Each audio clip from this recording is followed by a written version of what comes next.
Dr. Vito, Yes? kapag po ba dilaw ang ihi, may UTI na?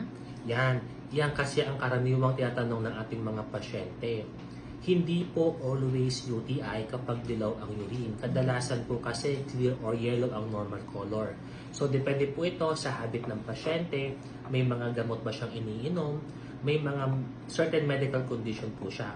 At kapag ang color ng pasyente ay dilaw, ibig sabihin, kailangan niya po ng tubig, kailangan niya po mag-hydrate, uminom ng maraming tubig, i-review yung mga gamot na iniinom, at kung meron siya mga vitamins na iniinom sa pang-araw-araw. So, pag sinabi natin urinary tract infection, kailangan po may mga signs and symptoms ito. At ito naman po ay may kaugnay po sa laboratory kung meron pong bacteria. So, kailangan po talaga nagmamatch po yung mga yan at hindi lamang po kulay ang ating pinagbabasihan. Ito po si Dr. at Dr. Vito, ang inyong Mindoreñong manggagamot.